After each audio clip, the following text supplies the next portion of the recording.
नमस्कार। क्या नाम हुआ सर आपका? मेरा नाम रॉकी सिंह हुआ। सबसे पहले आपके यूपीएम चैनल के माध्यम से सभी को नमस्कार। जी जी जय हिंद, जय भारत। जी नमस्कार। आप ये बताइए कि आपका यहाँ आने का मेन उद्देश्य आज का क्या है? देखिए, हमारा आज मेन उद्देश्य जो है, सिर्फ मेरा ही नहीं, अल्पसंख्यक मोर्चा के एक एक कार्यकर्ता, एक एक पदाधिकारी का मेन उद्देश्य यही है कि हमारा जो एक परिवार है, भारतीय जनता पार्टी का एक जो परिवार है, बहुत बड़ा परिवार है, उसका एक छोटा सा अल्पसंख्यक मोर्चा है जो हमारे सभी पदाधिकारी अल्पसंख्यक मोर्चा के जितने भी प्रदेश के पदाधिकारी जो जो हमेशा फ्रंट पे रहने वाले पदाधिकारी, जो लड़ाई लड़ने वाले पदाधिकारी, सब यहाँ उपस्थित है और सबके एकजुटता ही आज ये दिखाती है कि भारतीय जनता पार्टी को हरा पाना नामुमकिन है, क्योंकि अल्पसंख्यक मोर्चा का एक एक व्यक्ति, एक एक अल्पसंख्यक पूरे भारत का मोदी जी के साथ है। अच्छा, आपने एक बात बोली जो कि बहुत अच्छा मुझे भी लगा, दर्शक को लगना भी चाहिए और लगेगा भी। आपने बोला कि भारतीय जनता पार्टी को हराना बहुत मुश्किल की काम है। बिल्कुल। आप ऐसे पूरा गट के साथ कैसे बोल रहे हैं? थोड़ा सा बताइए हमारे दर्शक। देखिए, क्योंकि काम करने वाले जो व्यक्ति होते हैं वो अपने काम पे जीते हैं। जी जी। हमारे देश के यशस्वी प्रधानमंत्री आदरणीय नरेंद्र मोदी जी जिस तरह से काम कर रहे हैं, अभी आपने कुछ देर पहले एक क्वेश्चन किया था कि उनके 75 वर्ष पूरे होने वाले हैं, क्या उन्हें विराम करना चाहिए या किसी और को उनकी जगह पे लाना चाहिए? मैं आपसे एक सवाल पूछना चाहता हूँ कि क्या नरेंद्र मोदी जी से बड़ा कोई यूथ है, कोई युवा है पूरे इस देश में जो इस देश को संभाल सके? उनसे बड़ा युवा कोई नहीं है। जिस तरह से वो दिन रात एक काम करते हैं, हर सपने को पूरा करते हैं, सिर्फ अपने ही सपने को नहीं, भारतवासियों के सपने को पूरा करने वाला अगर इस देश में कोई नेता है तो वो सिर्फ एकमात्र नेता है जिसका नाम नरेंद्र मोदी जी है। लेकिन मेरा सवाल ये था जी कि बीजेपी, भारतीय जनता पार्टी का शुरू से परंपरा रहा है कि 75 साल होने के बाद नए लोगों को मौका दिया जाता है। बिल्कुल। लेकिन इस बार क्या मोदी जी देंगे? देखिए, ये तो ऊपर के नेतृत्व तय करेंगे इसका। अगर मोदी जी में क्षमता है, मैं एक छोटा सा कार्यकर्ता हूँ, मेरी ये पर्सनल राय है और मुझे लगता है आए हुए तमाम कार्यकर्ताओं की ही ये सोच होगी, ये राय होगी उनकी भी कि मोदी जी जब तक हैं तब तक हमारे देश के यशस्वी प्रधानमंत्री बन के ही रहे।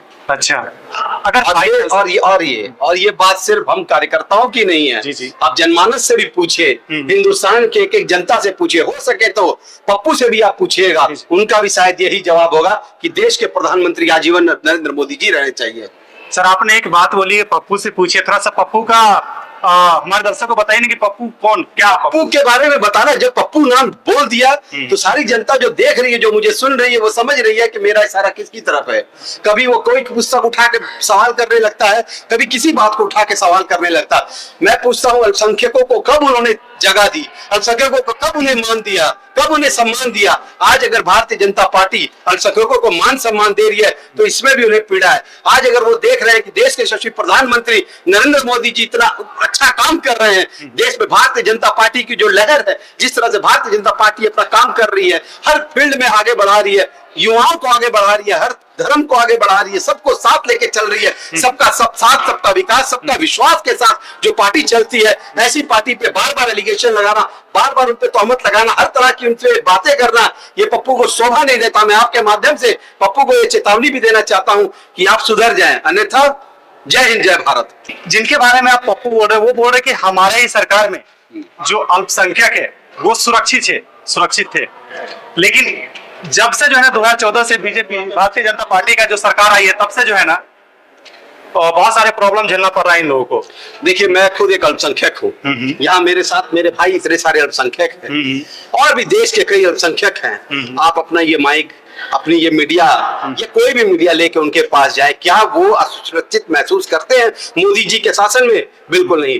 पप्पू ने या फिर यूं कहें कि कांग्रेस पार्टी जब जब आई उन्होंने सिर्फ यूज किया है, एक वोट बैंक की राजनीति के आधार पर हम लोगों को, अल्पसंख्यकों को सिर्फ यूज किया है। हम लोगों को वोटों के लिए उन्होंने एक अपना मोहरा बनाया है और उस मोहरे के तहत उन्होंने हम लोगों से हर वो काम करवाया है जो नहीं करना चाहिए था अल्पसंख्यकों को।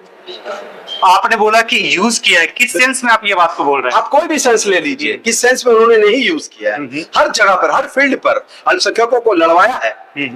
अल्पसंख्यकों को दूसरों का बात बताइए ना, मोदी जी जब से आए हैं देश में कहीं पे भी आपको देखने को मिला है कि कभी हिंदू मुस्लिम की लड़ाई हुई, कभी मुसलमान पंजाबी की लड़ाई क्यों नहीं होती है? क्योंकि वो अच्छी तरह से जानते हैं कि एकता कैसे होती है, सबको एकत्रित कैसे किया जाता है। मोदी जी, मैंने कहा मोदी जी का जो विजन, मोदी जी का जो सपना, मोदी जी की जो सोच है, वो यही है कि सबका साथ, सबका विकास और सब पर विश्वास। हर आदमी जो इस देश का है वो कभी नहीं चाहेगा हिंदू मुस्लिम हो, हिंदू सिख हो, कोई किसी तरह का भी दंगा फसाद के सब विरोध में रहते हैं। और वही मोदी जी चाहते हैं कि देश शांति अमन से रहे। देश में जितनी शांति अमन रहेगी, देश उतना उन्नति करेगा। जी, मेरा लास्ट सवाल होगा ये आपसे। आप ये बताइए, जैसे कि बाई चांस अगर मोदी जी बोलते हैं कि मैं किसी और को मौका देता हूं, तो आपके नजर में वो पहला चेहरा कौन होगा? देखिए, मेरे नजर में पहला और आखिरी चेहरा ही मोदी जी है। मोदी जी होंगे? मोदी जी है मेरे को और कोई चेहरा दिखता नहीं है। अच्छा। और मुझे लगता है मेरे साथ यहाँ तमाम जितने भी भाई हैं, इनको भी और कोई चेहरा नहीं।